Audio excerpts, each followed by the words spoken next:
We're so sorry to have kept you waiting a little bit, but António Lobo Antunes had so many friends he had to speak with, so many people who wanted his attention, so much love in this room and in the corridors that it took us a little while to get here. I hope you will excuse us.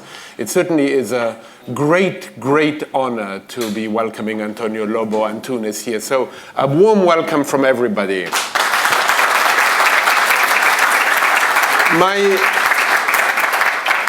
My name is Paul Holdengräber, and I am the Director of Public Programs here at the New York Public Library, now known as Live from the New York Public Library. Many of you know that my motto used to be to make the lions roar.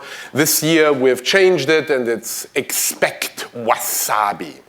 So we've had quite a lot of wasabi already. Last week we had Bernard-Henri Lévy and Slavoj Žižek.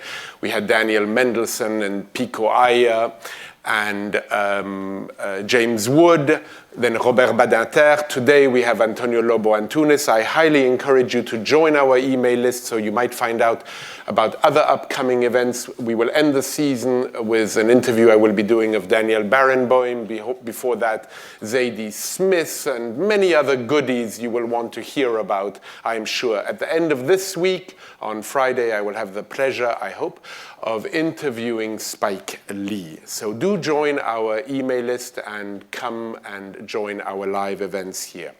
After the conversation with António Lobo Antunes, which will last, as I often say, about as long as a psychoanalytical session, so somewhere around 50 minutes, you will have occasion to ask questions. We will pass the microphone around, and I ask you that you ask questions rather than make very lengthy statements.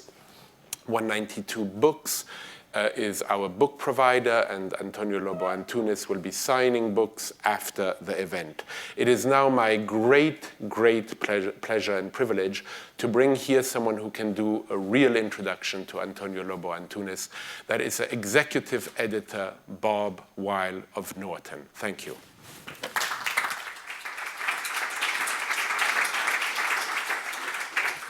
Thank you, Paul.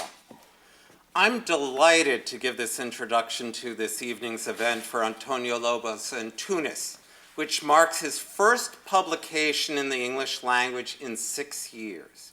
We're all very grateful to the New York Public Library and Paul Holdengräber for hosting this evening's event and for celebrating a writer of such international stature.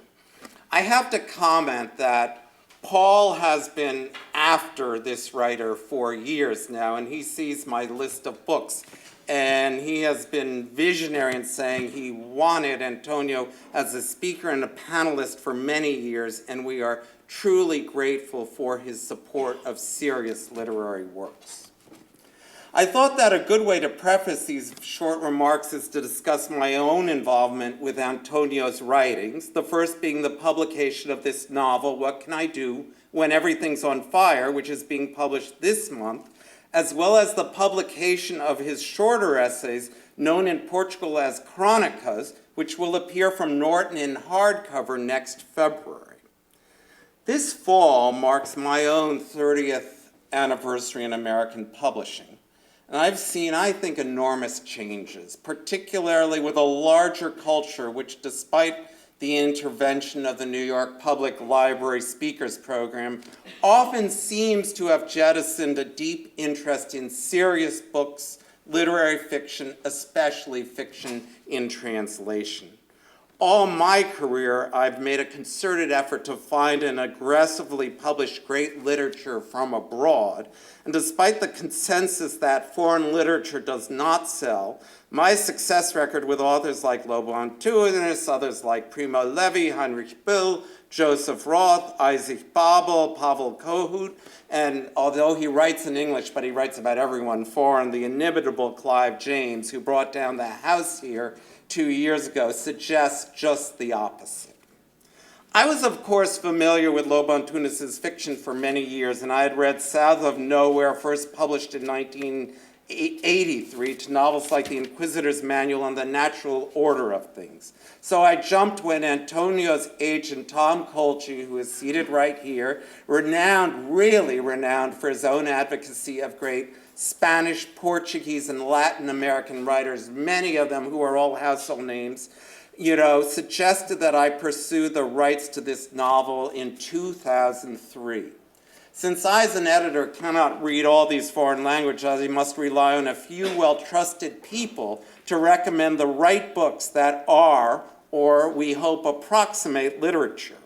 And in this case, we all as a community are grateful to Tom Colchi and his wife Elaine Colchi, who have literally created on their own, through their passionate personal recommendations, an entire body of Latin American and Spanish literature that appeals to Americans.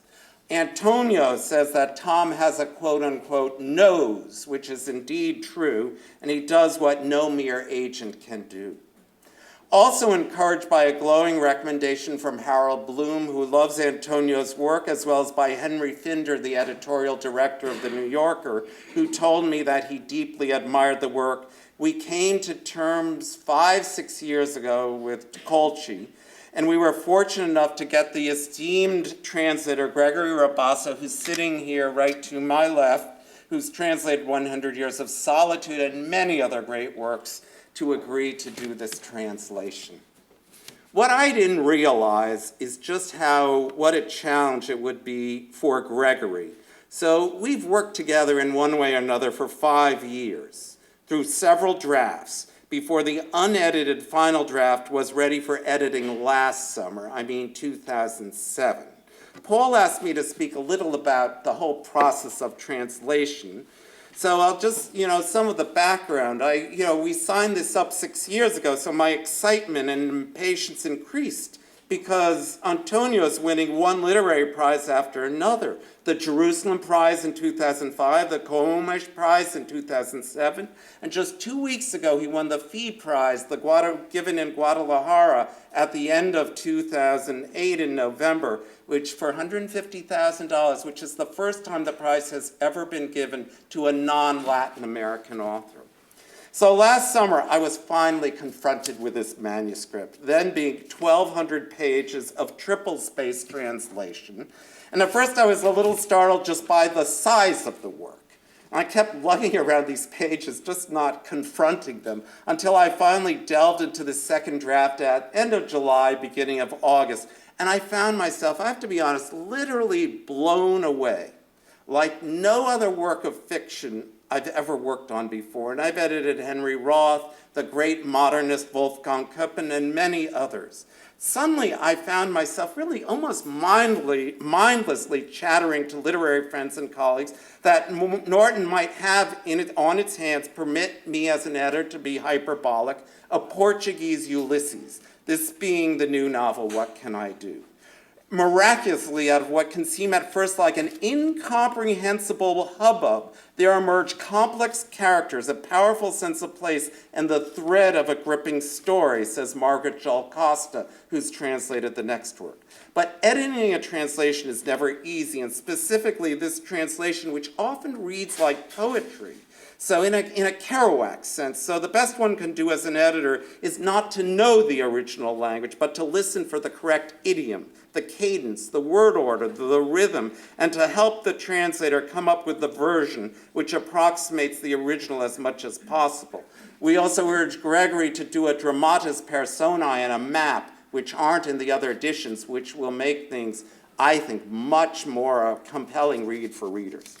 Based on the real-life story of Ruth Bryden, a Lisbon transvestite known as the Queen of the Night, a neglectful father turned flaming queen who dominated the nightclub scene of Portugal in the 1990s, What Can I Do When Everything's on Fire is in fact largely narrated by the drag queen's son, Paulo, who chronicles the splendor and sprawl, the seediness and the sexual misadventures of his father and his father's lover, the heroin junkie Rue, until Paulo too realizes at the end of the novel that he may too be drawn to the rustle of lace and the fateful cologne that so entranced his father. If Paul asks, maybe you'll hear how Antonio came to this story. But along the way, we're treated to dizzying parade of flamboyant characters, decrepit family members, foster parents, extended aunts and uncles, dead children, more drag queens, brutal nightclub managers, and faithful Johns who create something of a grand opera that records the momentary joys and the agonizing lows of those wraiths and souls in down-and-out Lisbon. In short, the flotsam and jetsam of collective memory and human consciousness. I use the word opera deliberately. For me, reading Lobo Antunes, and I love the opera, is like really getting into Wagner. Some people will never get into Wagner and say they hate Wagner. But once you get into Wagner, you cannot forget those rhythms and the leitmotifs of speech. And that really is, for me, this sort of explosion in my head, as if, the pleasure receptors of my overloaded brain were stimulated by this language. Sometimes I have to say I thought I was in Eliot's Wasteland, so phantasmagoric were the poetic tropes. The mastiff barking at the waves, the dwarf from Snow White on the refrigerator, the dead sister Noema with no eyes, no face, reduced to a bicycle with flat tires whose silence was growing in the dust, her skinny legs, a stack of school books, a broken pencil sharpener. And at other times, I felt this was a piercing meditation on the vagaries and permutations of the human condition, a saga of growing old, of loving no matter what, and finally, yes, the resolved narrative of young man ineluctably coming to terms with the sins of his father and the life he has inherited now. 1 year after the editing, I have to admit, even unashamedly, I really want to go back to this novel. I want to read it again as a non-editor.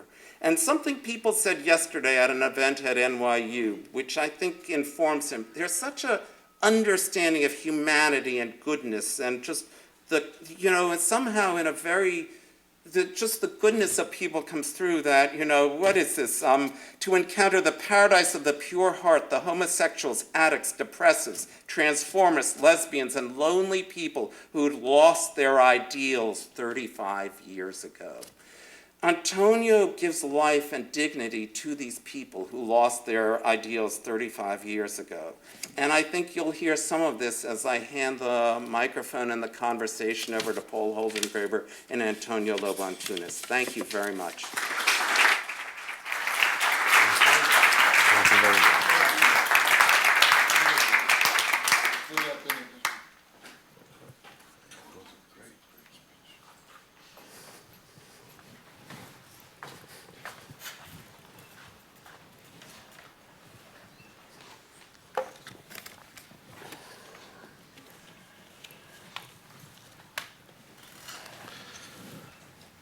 I hope this will not prove to be true. But you have said, if I'm not mistaken, I am incapable of talking about myself, and even more so of talking about my books. I have not read them, I have only written them. Is that so? Is that so? But first of all, if you permit me, it's a pity that publishers a little bit all over the world are not here, because the words of Bob Wilde are an example of what a publisher must be. An example of honesty, of talent, of love to books. So I was very moved by your words, Bob. Very, very moved. It was a lesson for me. I was learning when you were speaking. And if you permit me, I would like to make my homage to Greg Rabassa. We know each other since more than 20 years, him and his wife, Clem. And he knows how much I admire and I love him, and how much I respect him. And also to Tom, Tom Colchi. You know, in 1979, when second book came in Portugal, I received a letter from an agent, an American agent, saying that he wanted to be my agent. And I didn't believe that. I thought it was a joke, kind of, it couldn't be, but a joke. Then I didn't answer, and he sent a second letter, and I said to myself, well, it's chic to have an agent in New York. So we started working with Tom.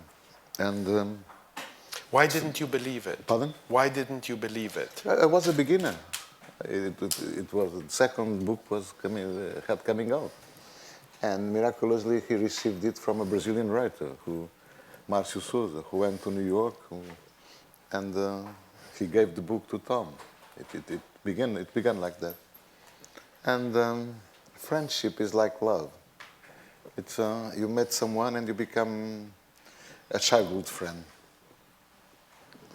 And Tom was much more important than you may think, because every week we talked by telephone.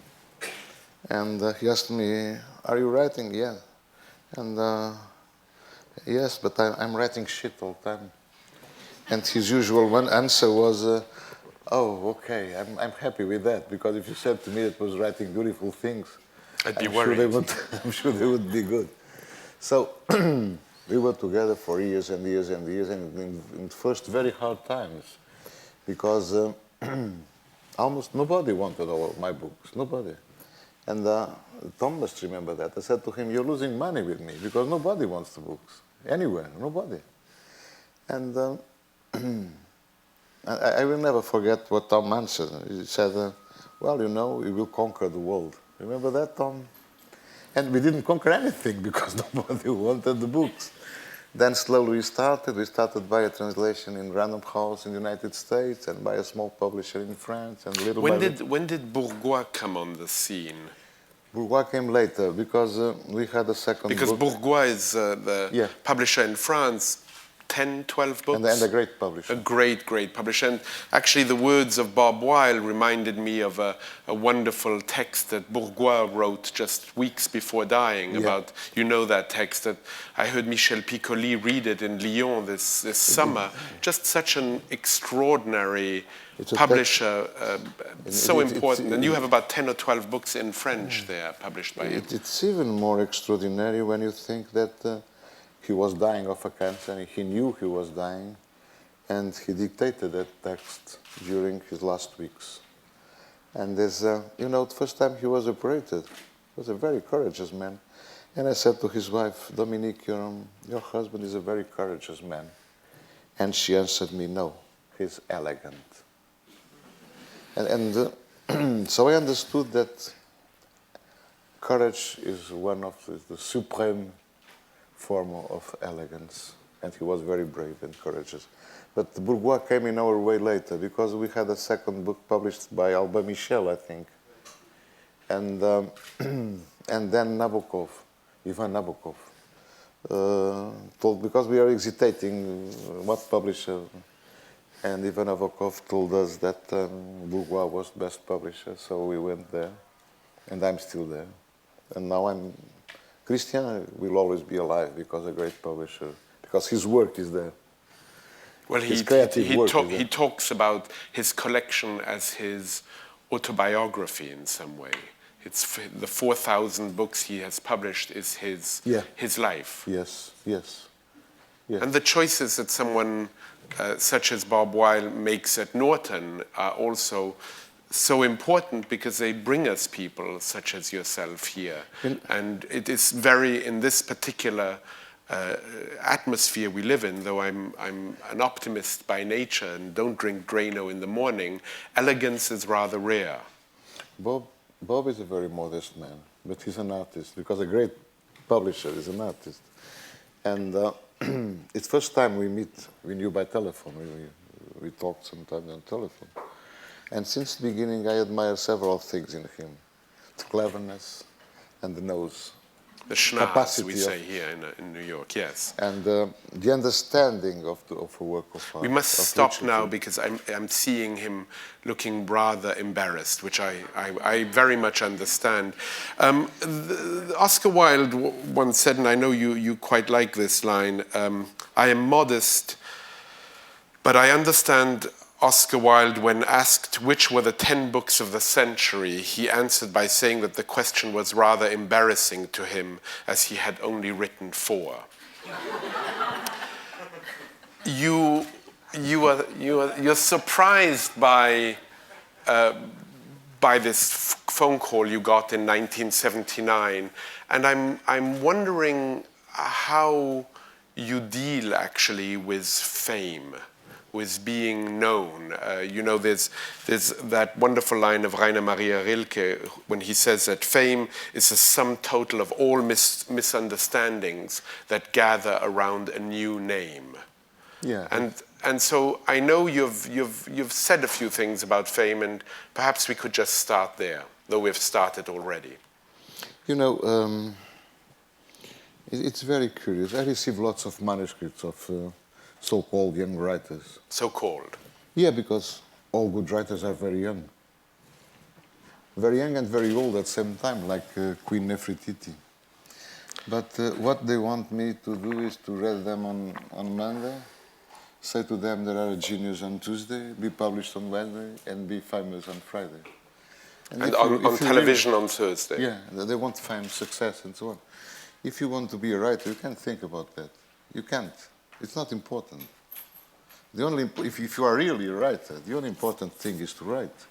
I started publishing late. I was 36, and it never crossed my mind to publish a book.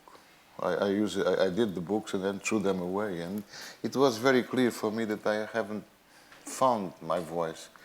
It's not this. It's not this. It's not this. It's not this. You know, and if I could come back, I wouldn't publish the first books. I wouldn't.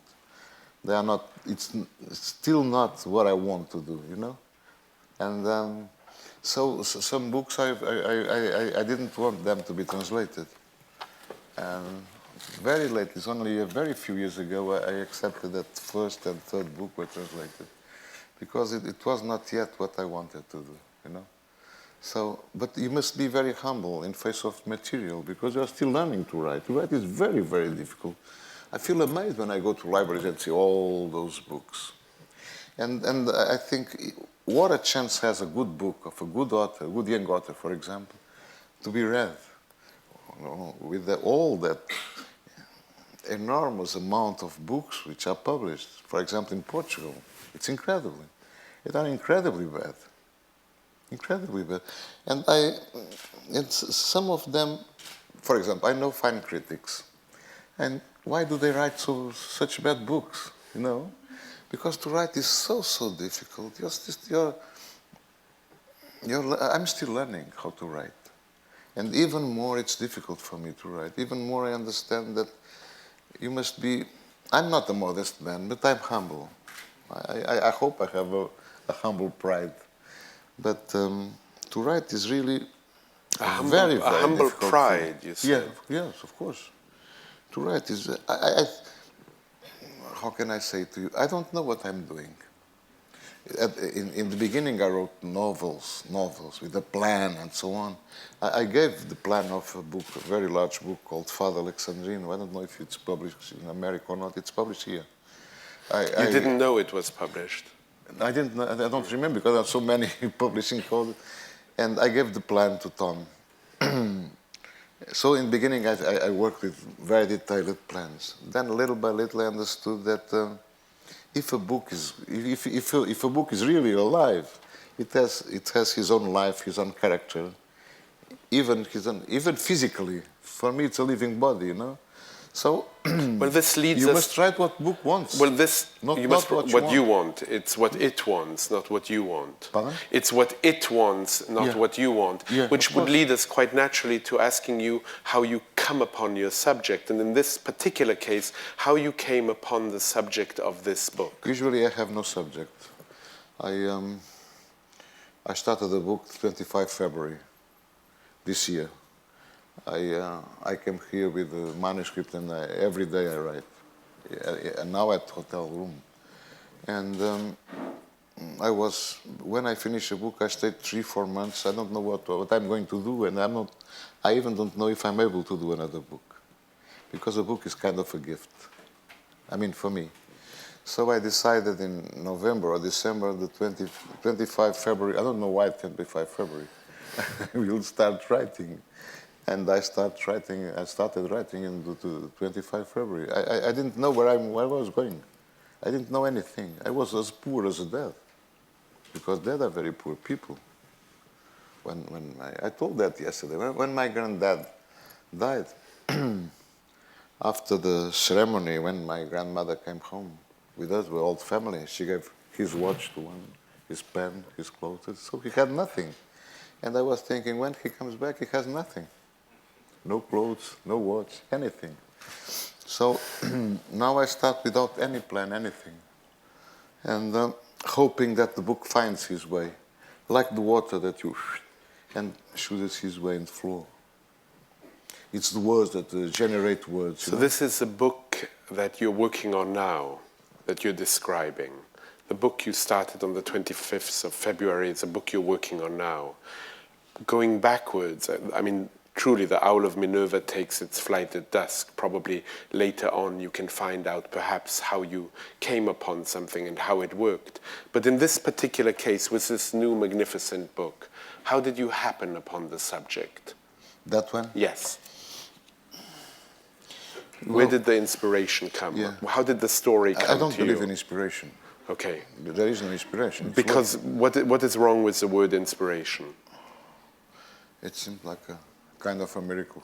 Inspiration maybe comes when you find your work job, your daily job. I start writing at 9 until 1 p.m., then between 2 p.m. and 8 p.m., then between 9 p.m. until midnight every day.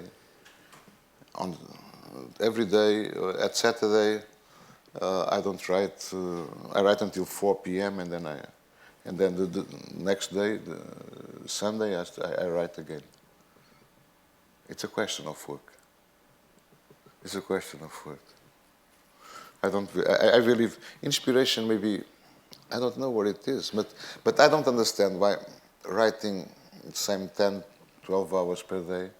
Some days you write 3 lines, some days in very good days you write half a page. And the problem is not to write, it's to rewrite, because first versions are always bad.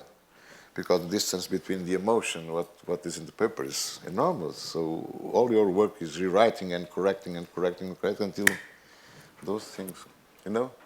Because let me ask the question slightly differently about this book.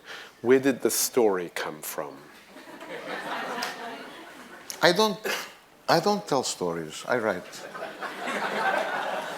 We're going to have quite a time together, you and I. I'm going to say story, you're going to say no stories. I'm going to use the word inspiration, you're going to tell me no inspiration. So, a story is told here. Did it have an origin? I'm not quite sure there is a story there. Because all I want is, today I was with an Italian journalist, and he said, well, you have characters, but you have no any story in your book. There are no story, and I wanted to correct him, but I think there are even not characters. There are voices. Why didn't you correct him? Because he was a clever man. Because I liked him, and when I like someone, I'm totally partial. Totally partial. I'm not able to have. Well, when I love someone, man or woman, or I like someone, I'm totally partial. They have only qualities, and I love to be like this. I'm very Latin in that, and I don't have time to hate anybody. So there are people I like, and people who are indifferent to me. But I think that until now I maintained intact my capacity of admiration, and what I wanted. I think that you're actually seeking out the nature of man and the anguish of the man in time and the dignity of human nature. Nature. I apologize for my English. That's what interests me. You want to put the whole life between the covers of a book. I don't want to be a naturalistic writer. I don't want to tell stories. There are lots of wonderful told stories. Garcia Marquez, he's a wonderful writer, a wonderful narrator. And for example, Garcia Marquez and other writers, I love to read them, but I wouldn't like to write their books. You understand what I mean? I wouldn't like to write that. I prefer to try to work with things that are before the words. I mean, feelings, instincts, and so on, emotions. Yes, and here in reading you, and then reading also of your perhaps late love of Proust, or a really strong now love of Proust, I was reminded by these lines in Contre Sainte-Beuve. I don't know if you remember, the very opening of Contre Sainte-Beuve made me deeply think of you. And I'm going to read it to you and have you react to it, because what you're saying now is very co-substantial to what I was thinking. So tell me what your thoughts are. Every day I set less store on intellect. Every day I see more clearly that if the writer is to repossess himself of some sort of his impressions, get to something personal, that is, and to the only material of art, he must put aside the intellect. What intellect restores to us under the name of the past is not the past.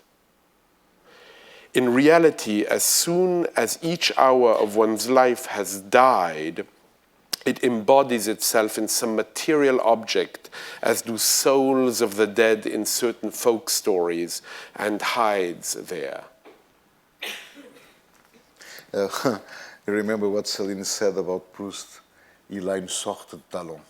Il a une sorte de talent. Une sorte de talent. It's kind of a talent. Yeah, kind of a talent. But when you told about the story, for example, in great books there is no story. What's the, for example, The Old Man and Sea? An old man who's going to, who catches a fish, the other fish eats the fish. Punto y aparte. That's it. The Old Man and Sea. Anna Karenina, a married woman who's a very boring marriage. She sleeps with another man. What's this? Is this a story? It's not a story. So to write is how to write. In a great book, you don't find this is not a story at all. I've never known anybody to make Anna Karenina so concise as you have. You know, in this country we have notes that students read when they don't want to read. They should listen to you. Yeah. What is the Odyssey? The story of the Odyssey is of the Odyssey. The Odyssey. Odyssey. Yeah. It is. I'm coming home late. This is not a story. What's the story of one of my favorite books that I've had reason to reread recently aloud is Bartleby the Scrivener. It's Bartleby the Scrivener. Yeah, from Melville. Yeah. That one is, I guess, easier. It's just a man who says, I prefer not to. Yeah. This is wonderful, wonderful. Isn't text. it? Wonderful text. For example, when you read Heart of Darkness, it's not a story. It's kind of those Russian dolls. One inside the other, inside the other, inside the other. It's incredible, technically. But we are not going to speak about technique. It's boring. But it's a job. Like it had a technique, of course. But that's when you start reading Conrad, for example, first time I read him, I had the impression that I was walking in the fog. I didn't understand anything. Walking into the fog. Yeah, I didn't. And suddenly everything is illuminated. You see everything. And we readers, to read is I love to read, because writing is not, I don't love to write, but I love to read. When I write, it's a sort of kind of mixed feelings. You suffer a lot. Of course, you have moments of joy. In some moments, not with this book, in another book, I noticed suddenly that I was crying. And I was not sad, nor, it was the feeling of the mot juste. It was exactly that word. It was an extraordinary... This was something that you were writing. Yeah, I was working. Okay, so you started to cry when you came upon the right formulation. Yeah, suddenly I noticed that I had tears in my eyes, and was because it was the words, you know. A silly question for you: how does that happen? How does that happen? I don't know. In that day, my hand was very happy. You know, it's Leonard Cohen, someone who I've very much loved, once said that if he knew where inspiration came from, he would go there more often. Yeah. Yeah. I was thinking about what Horatius, I don't know, Horace. said in Art Poetica. He said, I'm going to say it in French, un beau désordre précédé de la fureur artistique. A beautiful disorder preceded by artistic furor. Yeah. And he also said that if you want to be a writer, you must work 10 hours per day, 2 hours to write and 8 hours to correct. So they knew. So here we are. We didn't change. And when you think about that poet from a Syrian poem, 15,000 years before Christ, who wrote, everything is written, everything is written. What am I going to write to say? Everything is said. Of course everything is said, but people forget, so it's good to repeat it again, you know. Perhaps everything I is had said. a professor of philosophy who began some of his books that way, Vladimir Yankelevich, someone who isn't very known in America, but he wrote a book about death, and he said there's nothing to write about death, and then he wrote 500 pages. Where are we? We're with Conrad. We might not talk about the influences, but the passions. Some of your passions are very American. Yes. Very American. Faulkner in particular. Faulkner, there is no such thing as Faulkner for beginners. Because everything. For example, Hemingway. You love him I loved him at 20, I hated him at 30, and I start loving him at 40 again. This is very well done. Because in Faulkner you see tout le revers du scénario. How would you say what's behind the stage? Yeah. And the good book is written par derrière. From behind. Yeah. So it's like an egg. A good. Comenov. I know I'm translating in the wrong language. No, I was thinking. I had a very good friend, a Portuguese writer called José Cardoso Pires. He died 10 years ago. And when I finished Fado Alexandrino, I wanted him to make a kind of an editing, because in Portugal you don't have editors. And 2 or 3 months later, I asked him, "What do you think about the book?" And he said, "I don't know. I only read it twice." And when a book, for example, when you read The Death of Ivan Illich, which is a masterpiece in my poor opinion, every time you read it, it's a different book. And it's not a book about death. It's very strange. It's a book about life. There are no books about death. There are only books about life. I'm fascinated by that very notion. When we read the obituaries in the newspaper, the death is only one sentence. We read somebody passing away, the only thing that really matters to us is a life. We have but a sentence. Of course. Because death doesn't exist. Because so Tolstoy is very important to you. In particular, that book? The Death of Ivan Illich.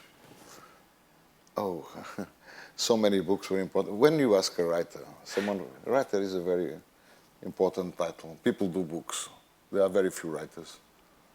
But when you ask a writer for their influences, they say great names. It's not true. Writers are lying all the time. I started writing because of Flash Gordon, Mickey Mouse. That was the things I read when I was 5 years old. They were important books for me. Sandokan. They were important book. Captain Blood. So I started writing because of them. I don't care about Homer. I don't give a damn about Homer. I loved comics, so I started writing things I would like to read.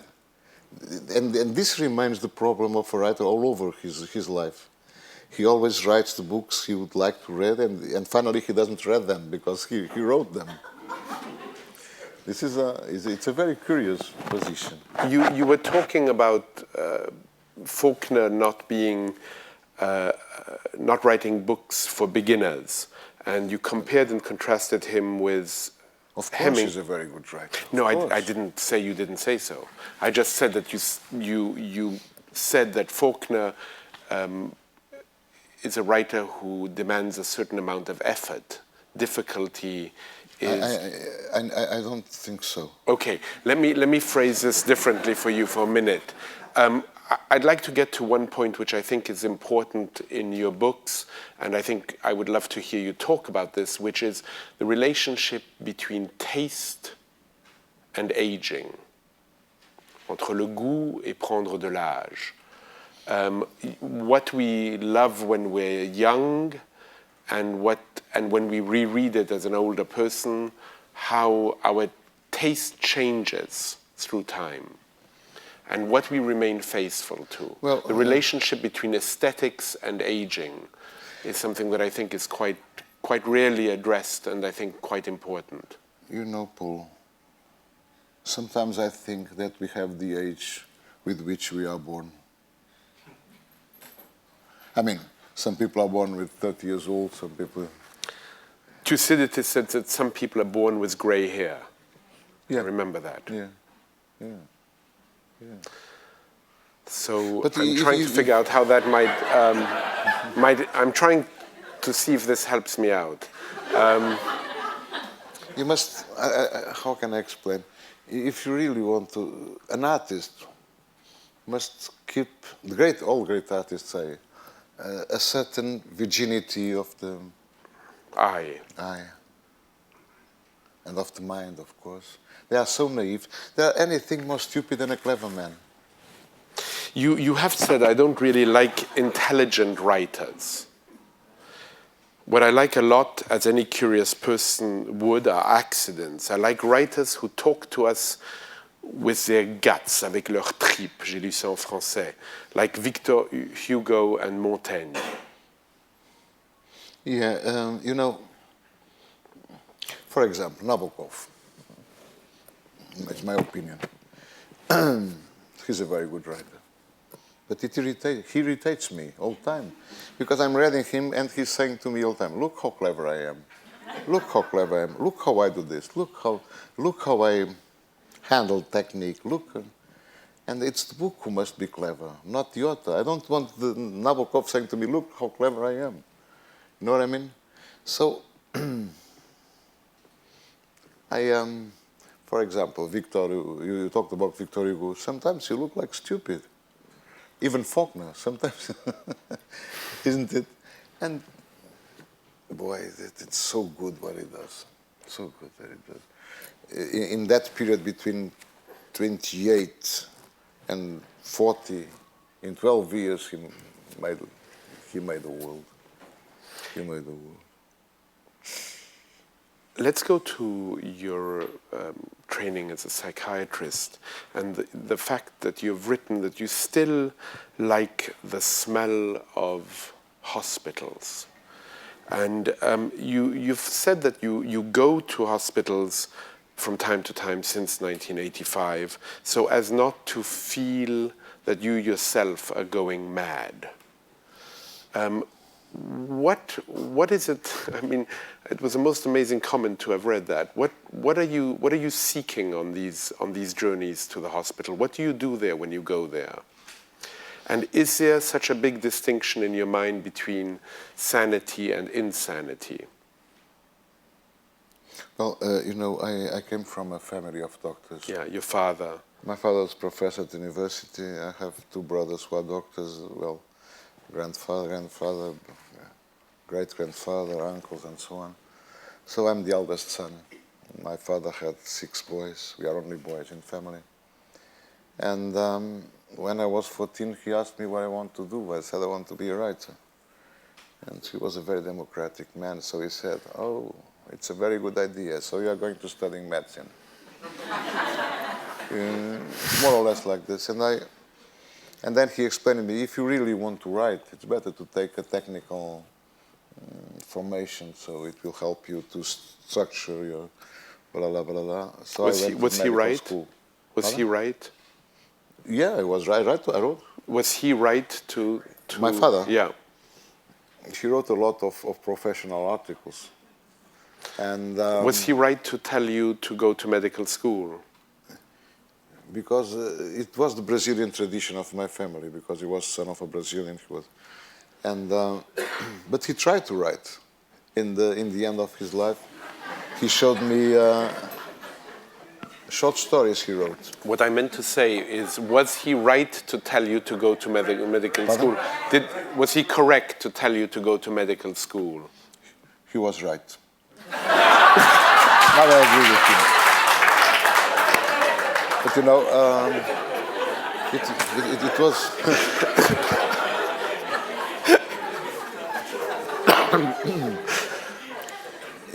I was saying that in the end of his life, he showed me a book. He never published it, of his short stories, and he asked me, "What do you think?" And I read it, and I said, "You want my opinion as a son or as a writer?" Right. I was a writer.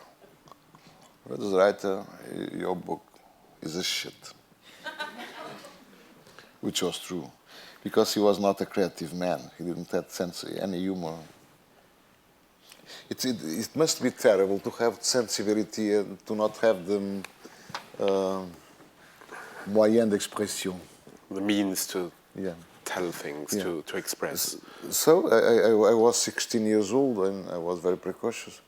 And I entered the Faculty of Medicine, and they gave me the anatomy, 4 kilos in the kitchen of my mother balance. And I said to my parents, I'm not going to put 4 kilos of anatomy in my head. I want to write. But they were very insistent. Because the first years in that time, when you studied medicine, it was corpse and corpse and corpse. I never have said a dead. I never have seen a dead, because I was the eldest son of 2 eldest sons, my father and my mother. And my grandparents were on their 40s, so everybody was alive. That's where man in mustache in photographs. It was first time I saw a dead person, naked. And I said, I would not be able to enter in that room. Well, but after in 4th year, when you start being with patients, I mean people who are suffering, then I start liking it. And I understand, and when I finished that, then I went to London to make a training analysis, then I came back, I went to the war. And when I came from the war, I asked myself, well, now what am I going to do? Because I must earn my money, because I wrote, but I didn't publish anything. I was sometimes some months in a pediatric hospital. And they put me in Unity, I don't know if you say like that, of children with terminal cancers. There was there a small boy. I fell in love with that boy. He was so beautiful.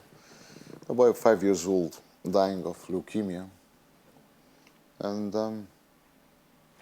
he died. You know, when a grown person dies, 2 persons came with a padiol, and they take him. But he was only a small boy of 4 years old. So a man came and enroulé dans un drap. Wrapped him in a sheet. Yeah. And went with him. And I was in the door on the infirmary. It was a long corridor. And one of the feet of him was balancing. And the man was. And I said to myself, I'm going to write for this feet. And I think that still I do now. I'm writing for a feet of that boy who died 4 years old and who didn't. So I'm a religious man, but I was so hungry with God. Why? Why those see little girls, little boys, 3, 4-year-old crying for morphine. Why? Bleeding. Why? So the only way I could help them was writing, because try to be the voice of the voiceless, you know. This is a great responsibility, because you must live for the others. You remember that letter that Van Gogh wrote to his brother, saying, I suffer for a lot of bastards and so on, blah, blah, blah, blah, blah. So I have a great respect for artists, because they justify us. You know, every New Year on TV, I love to do that. The concert of the New Year with house music. In Vienna. In Vienna. Yeah. Is such a victory over death. I look at that with tears in my eyes, because it's such a victory over death. You know, it's amazing you should say that, because both of my parents are Viennese and left Vienna in 1938 to go to Haiti. They were one of the very few Jewish families that went to Haiti. There were 107 families there. And when I was 18 years old, I asked my father to take me back to Vienna, to his Vienna, and everything he indicated with his index finger had disappeared. So it was really a trip in absence. And after a week of doing this, I became more and more depressed, because everything he would show me, the medical school that he went to was no longer the medical school. It was the best medical school, he told me, in 1938, except for Montpellier. Why Montpellier? I don't know. But he always says, except for Montpellier. So he would show me these various things. And after about a week, I said to him, and that's where it links to your story, I said to him, you know, Daddy, this is a pretty devastating depression. I probably didn't use that word, but it's pretty depressing to be seeing a city that no longer exists. And he said, I don't see it at all like that. I'm here to tell you the story. It's wonderful. We survived. We made it.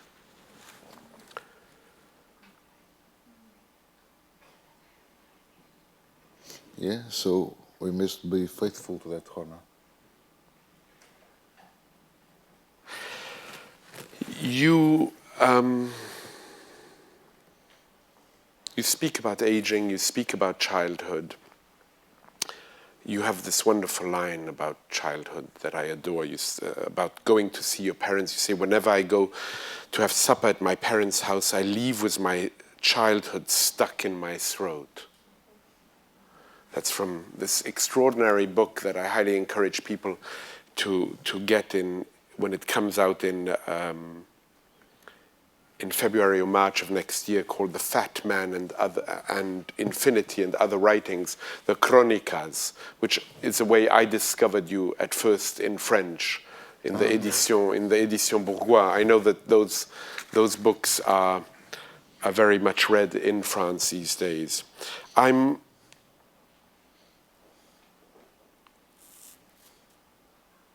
have so many questions, but one of them, maybe we could go to your war years in Angola, and how and if they still permeate your work. Is this where, in some sense, your sense of horror and loyalty and estrangement and marginalization originated? And to what extent was this a founding experience for you of your awareness as a writer?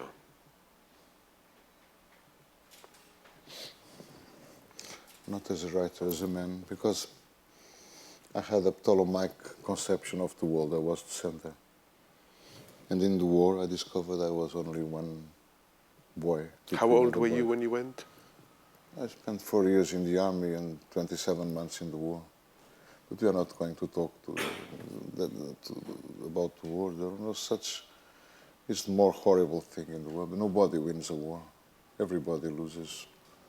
And we had many deaths. And even now, with the other officers, because soldiers were between 18 and 20, the officers between 22, we were very, very young. We are sent to be that. We are not going to talk to the war because it's impossible. It was too cruel, too violent, and we must respect the death, the boys who died there. It's You can share that. I couldn't write a novel. Perhaps the most beautiful book about the war is that book by Stephen Crane, Red Badge of Courage. And he wasn't in that war.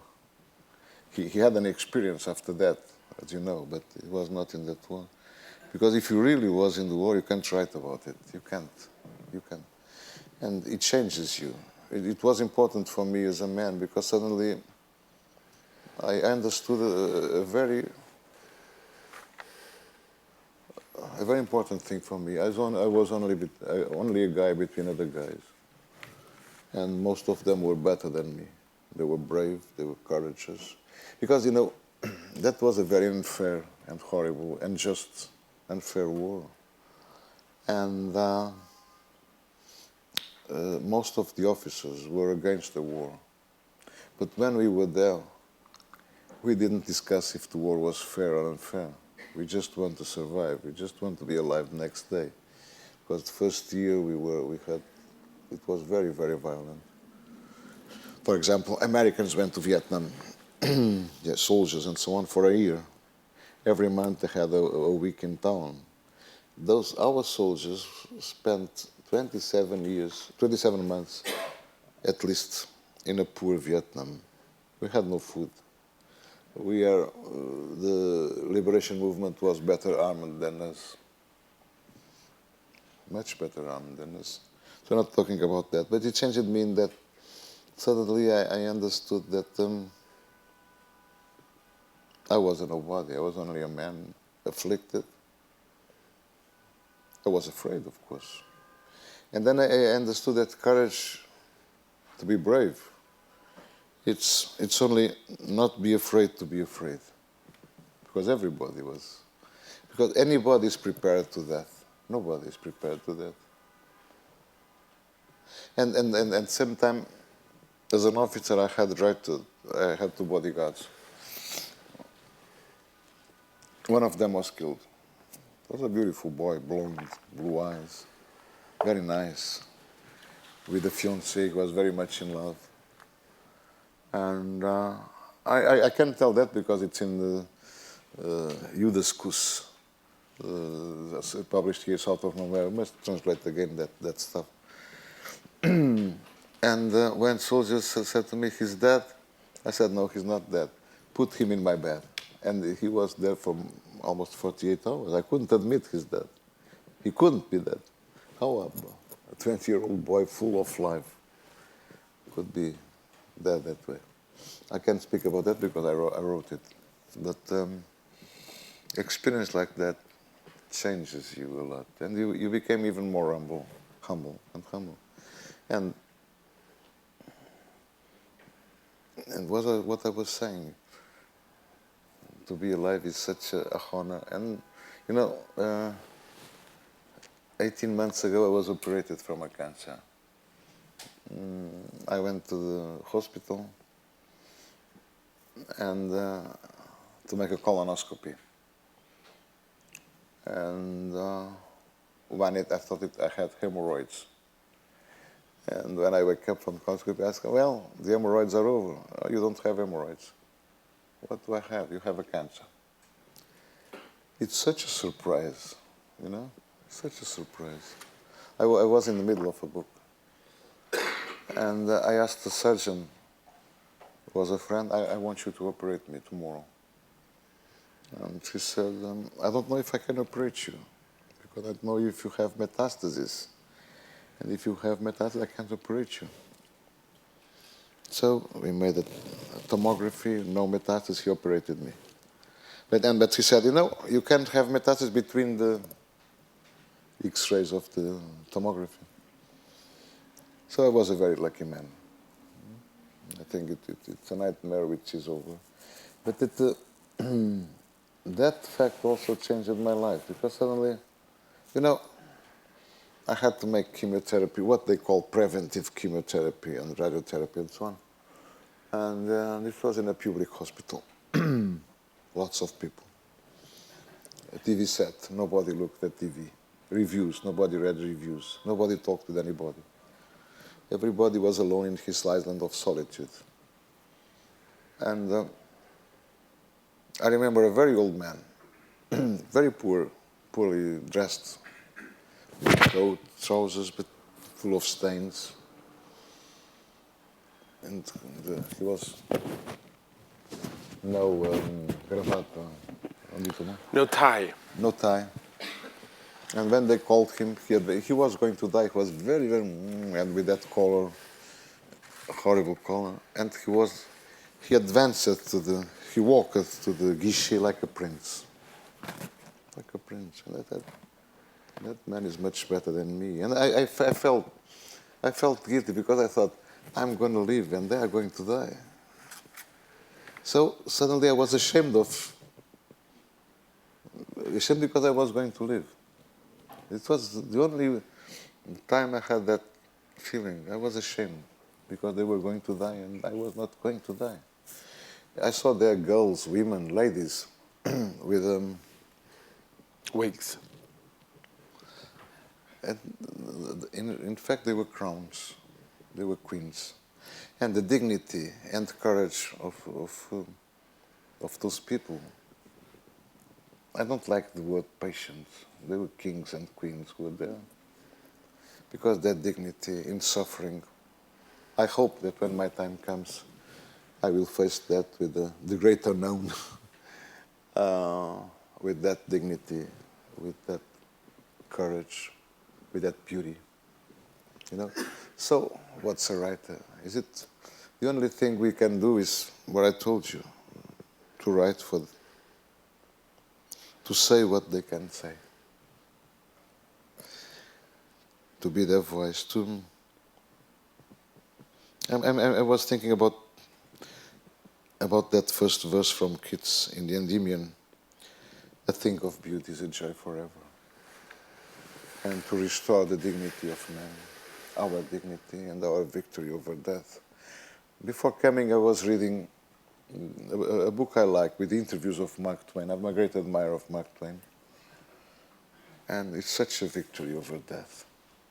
Every good book, every good painting, it's a victory over death. And this is the main thing for me. Proust is a victory over death. La recherche du temps perdu. When they gave me the European prize, there were music. They asked me what composer I wanted. I said Schubert. Schubert died at 29. And it was a quartet from Schubert.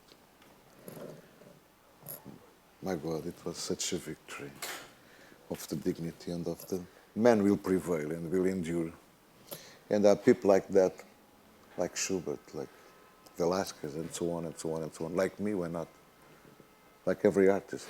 Like you know, just been rereading some of Büchner, Wojciech Büchner, who died at the age of 23.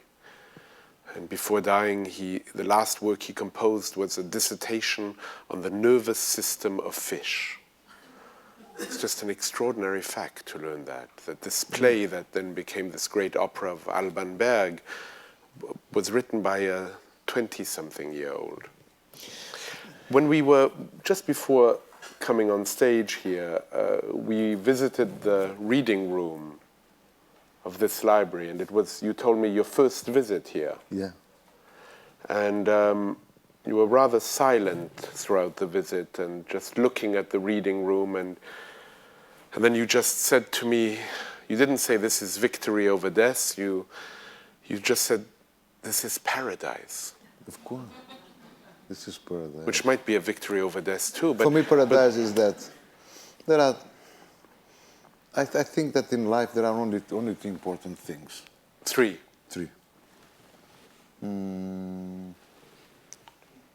Friendship, books, and women.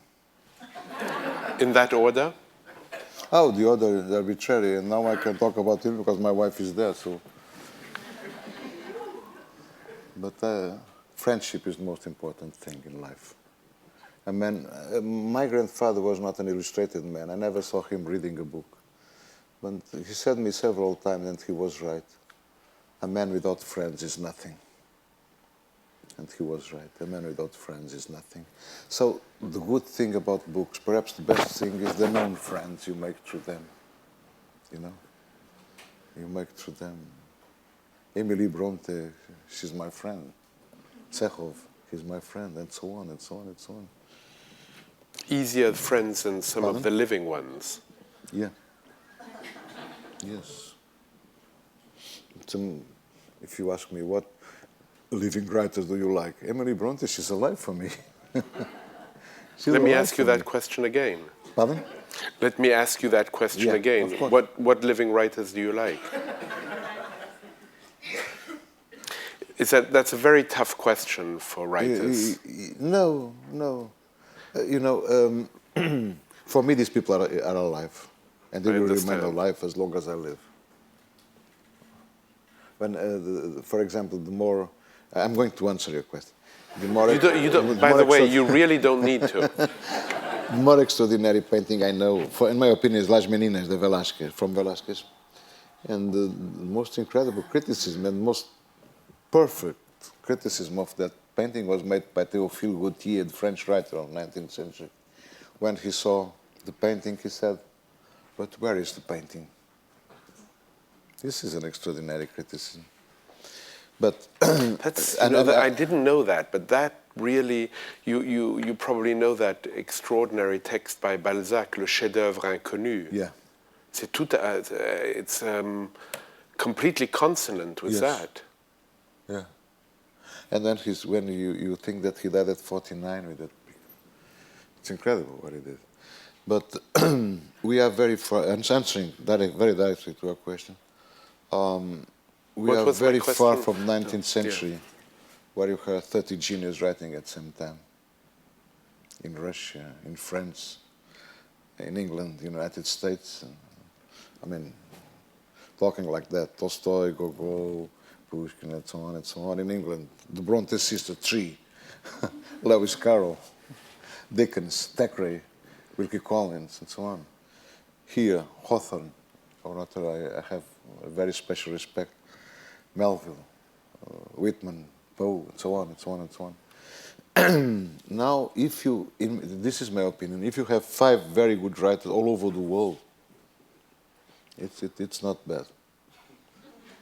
That's my personal opinion. I mean, very good writers. I mean,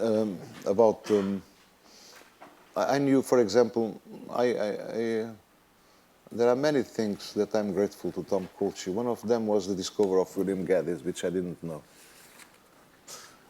In my opinion, he's a very, very good writer, and I don't agree at all with George Steiner, to whom I'm very grateful, because he always wrote about me in such wonderful terms, because he tried to destroy completely J.R. or Draconish, I don't remember. American writers I like. I love the Diaries of Sean Shiva. I think it's beautiful. It's incredible. It's so good. So good.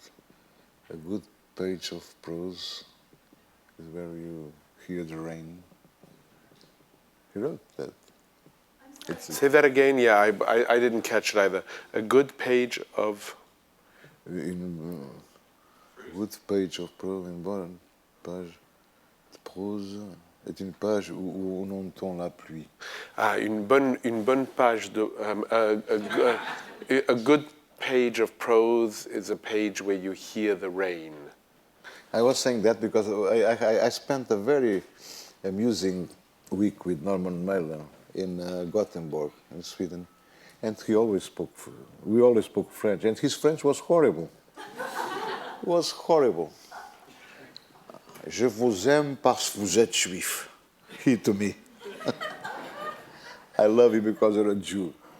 And we always speak French. We have to make speeches always in French. So the Swedish people looking at us like that. It was very, very funny. And but you did discover your Jewish background recently. No. I knew that. My grandfather, the father of my father, you look at his face, a very Jewish face. His mother was Jew. And the name Lobo is a Jewish name. So I'm a cocktail of Brazilian, Portuguese, German, and so on. Bouillabaisse. Yeah.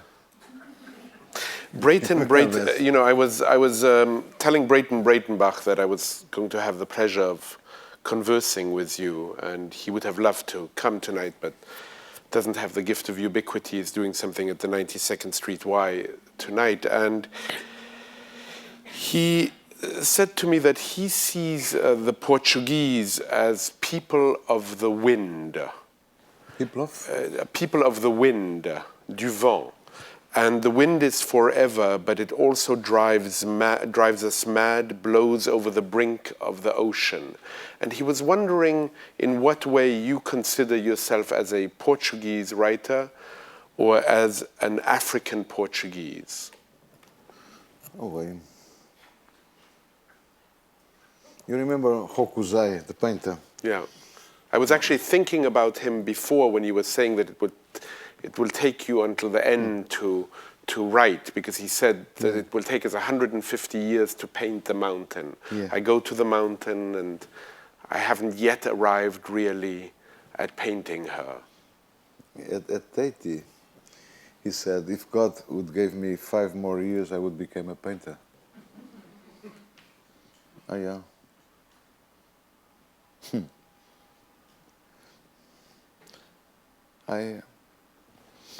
It's not an excuse, but I do my work the best I can. I'm quoting Matisse, more or less, when he said, I work every day the best I can, blah, blah, blah, blah, blah, blah, blah, blah. I really don't know the opinion he had about himself as a painter. But in a way, but not in a way, but he felt justified because he worked the harder he could and the best he could all his life. If you remember what Newton wrote to a friend, I don't know what posterity will think about me. I said that when they gave me the Jerusalem Prize. But in my opinion, he said, Newton, more or less like this, I was only a child playing in the shore, finding a stone, a more beautiful stone, and collecting it between the vast ocean of truth was intact in front of me. And he changed everything in our lives. Huh? He was the man who proved that the stone that falls and the moon that doesn't fall are the same phenomenon. So I think that you must look at yourself like that. That's the way I try to look at myself. I think included in Brayton's question was the notion of how important Lisbon is for you as a setting. Oh, it's my Ognopatofa. You must find a fictional territory, no? Like Hemingway, Chicago, like... It's a fictional territory, arbitrarily called Lisbon. I could call it in another way, because at the same time I was educated in, not in the Portuguese way, in the way of Brazil, and of the north of Brazil, of the Amazonia, from where my father's family comes, you know. So it was a decalage between what was inside it. We were near Lisbon in a farm, kind of a farm, a big house with. So I thought that everybody who was blue-eyed, because the only people I knew who had brown eyes were the servants.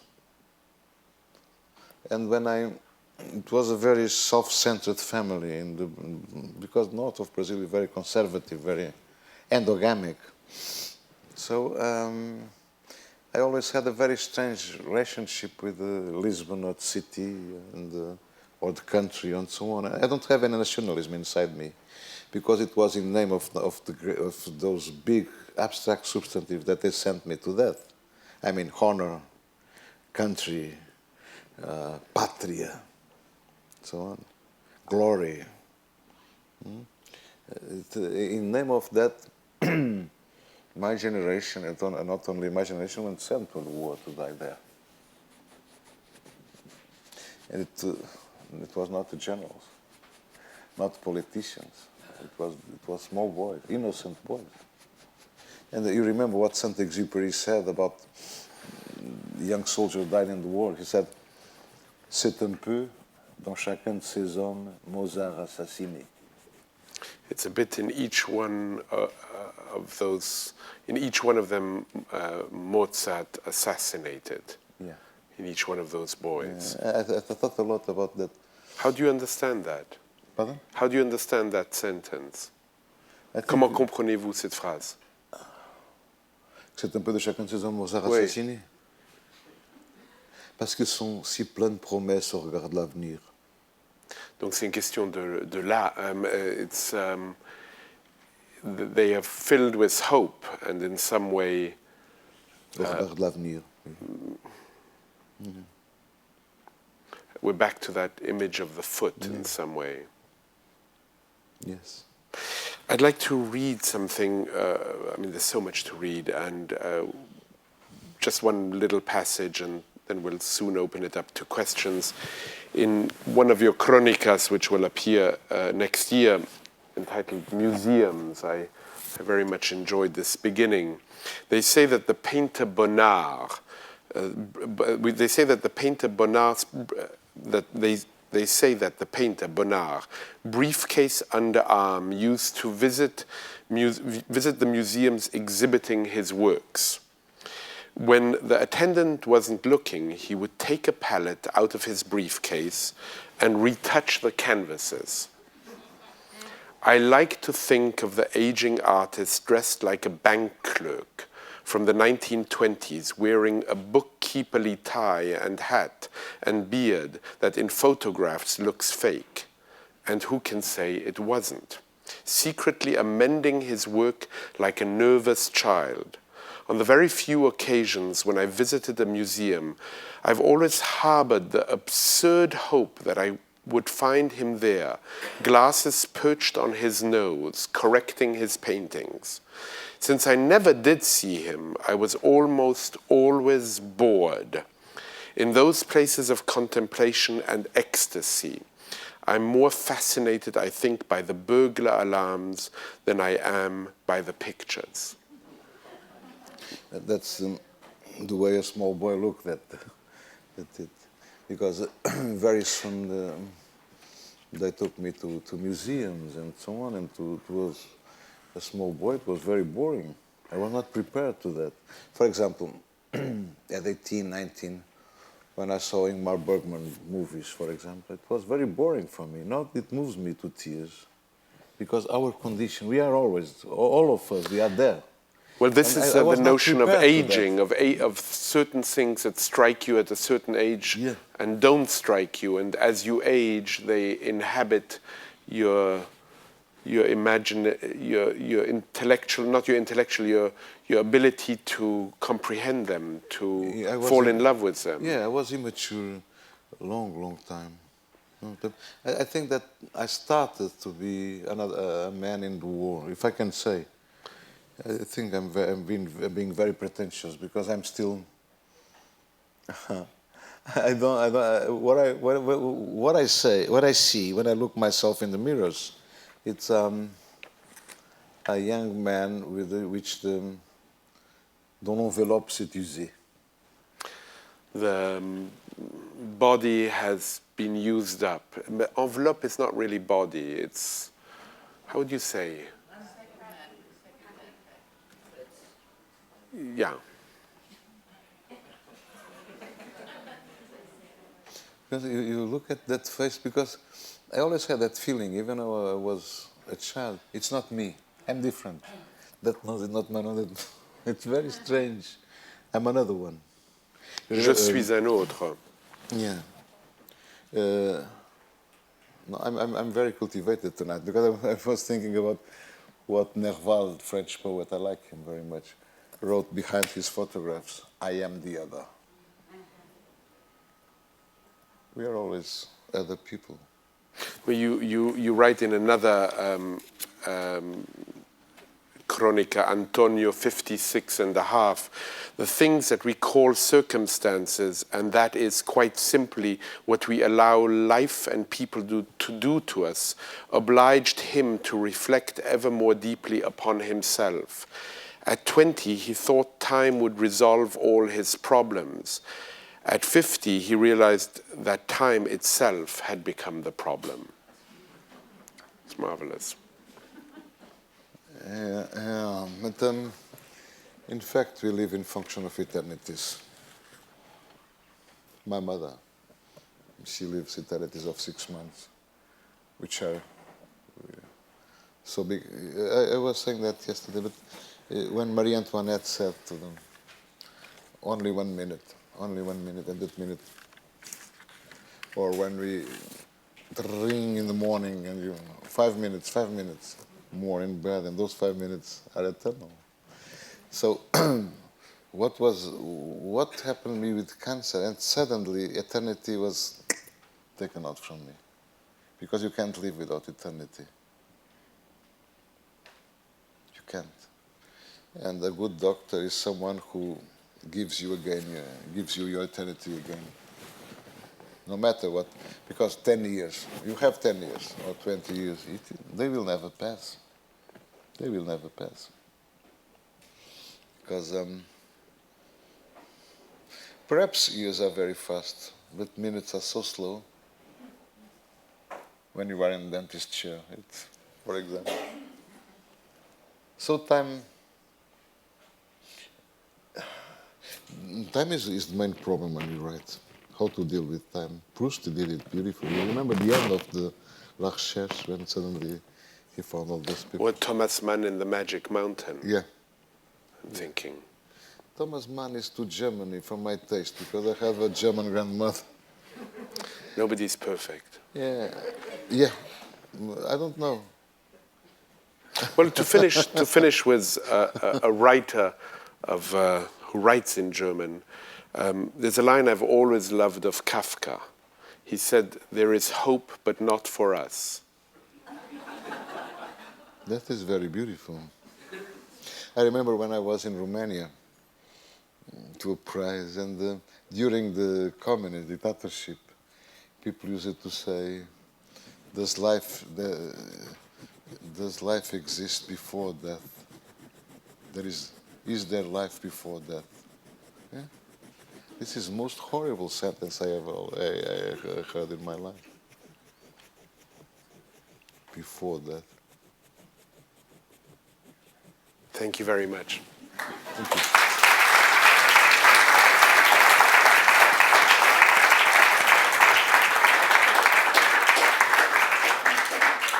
We have mics circulating around, and so please just raise your hand and we will pass it around to you, but please wait until the mic arrives.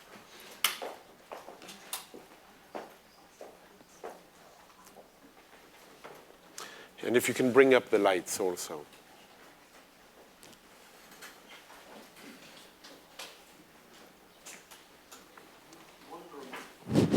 One of the remarkable features of your novels is not only the treatment of Lisbon, mythical or real, but also the experience of being a European in the war, to be sure, but in Africa. Could you talk a little bit about the presence of Africa in so many of your novels and the experience, why it keeps returning, because it's clearly something you keep wishing to return to in your writing?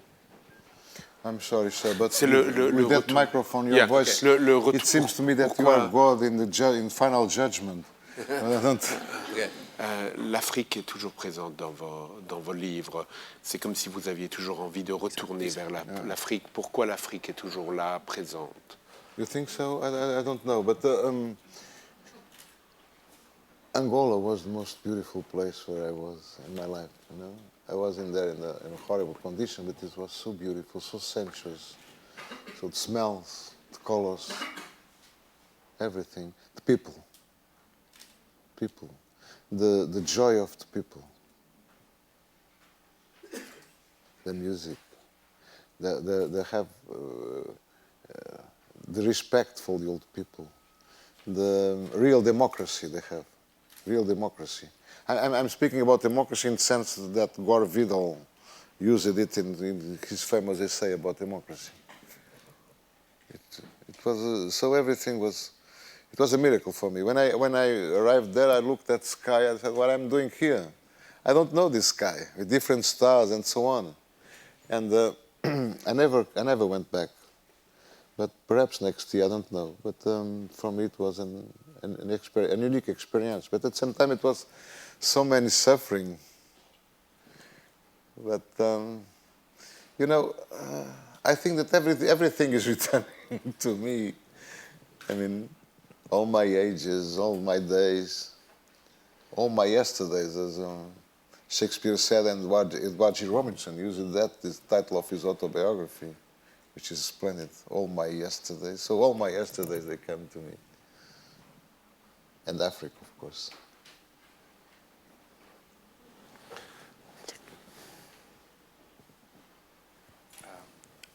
I read you primarily as a very political writer, and one of the things I read you for and read in you is what the act of colonizing does to the colonizer. I mean, I come from India.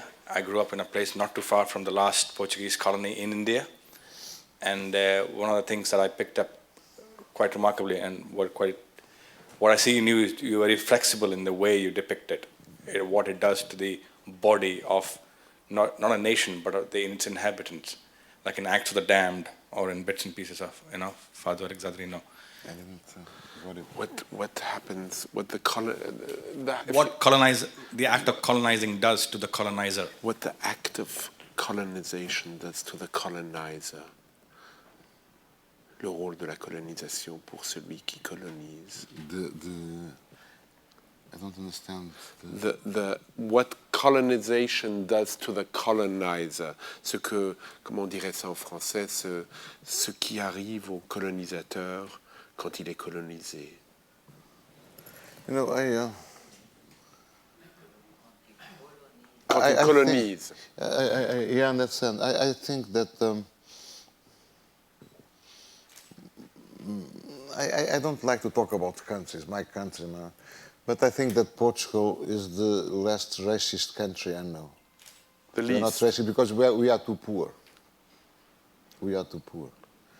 And the relationship, because between all those countries who speak Portuguese in Africa is... I have an Angolan passport. I want to give it. They gave it to me. There's no hate. It's which is fantastic. There's no hate. And if you go there, you see African people everywhere. So the relations are very... But at the same time, I don't think I would be so generous. I would hate. In me, I would hate the colonizer. I would hate. But the liberation movements, they always had a very clear position because we heard them in the radio every day saying to us, we are not fighting against you. We are fighting against a regime who is trying to destroy all of us. We are all victims of that regime. We are not against you. So they made a very clear distinction between the politicians who led the country and the people. And the liberation movements always did that. It was very important. It was very important after the war. So I never had the feeling of being a colonizer, or I always had the feeling that I don't know why I was there, because, you know, dictatorship began in 26, finished in 74. I was born under that thing.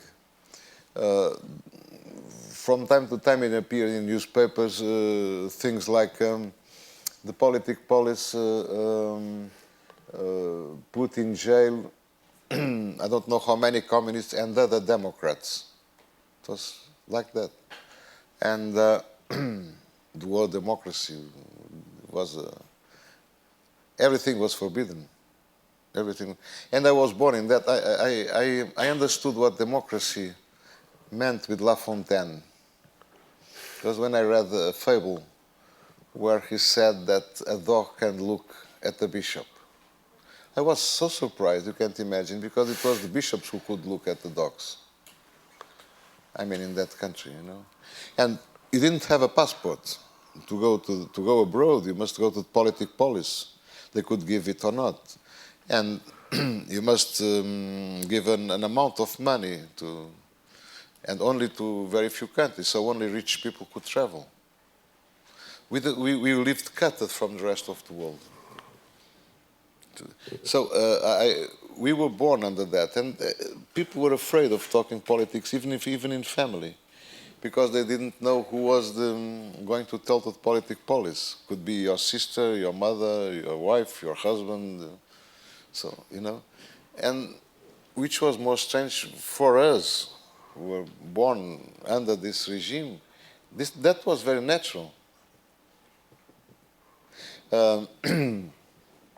Many books were printed by police, which was very stupid.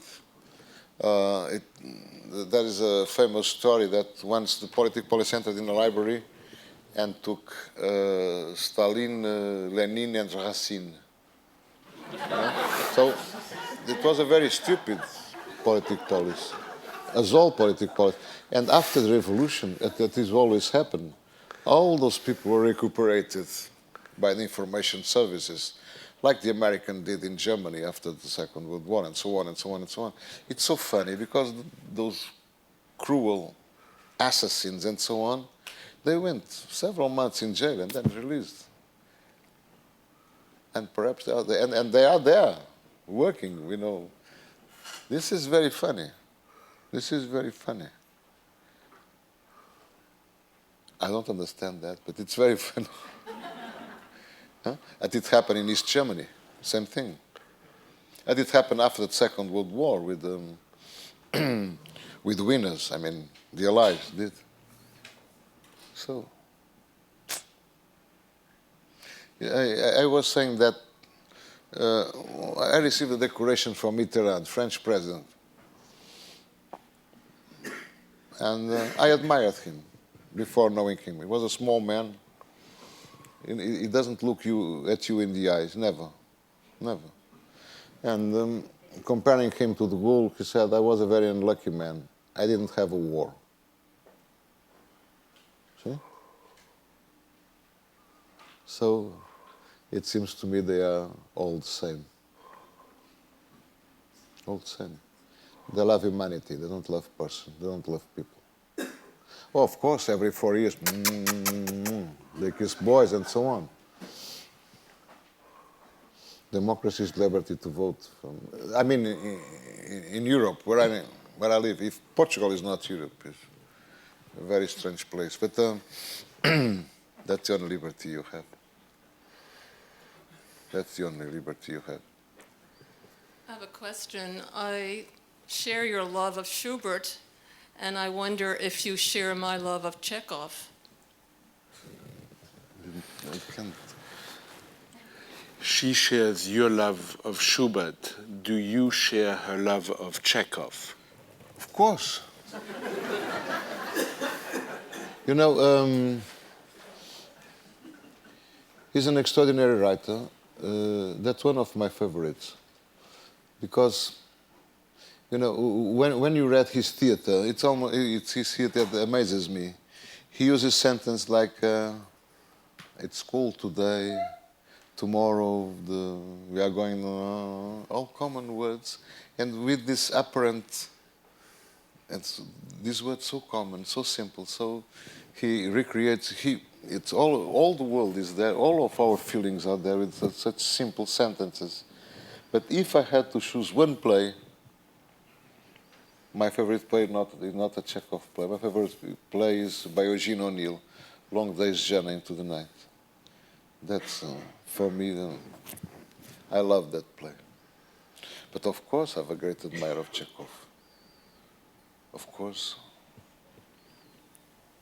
I wonder, you've spoken a lot about American and French and Russian writers, but who are the Portuguese language writers, living or dead, who you like to read now?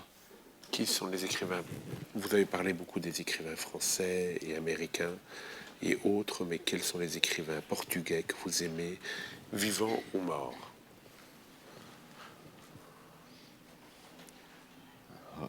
Many. But the problem is that they are not known. Because you can help.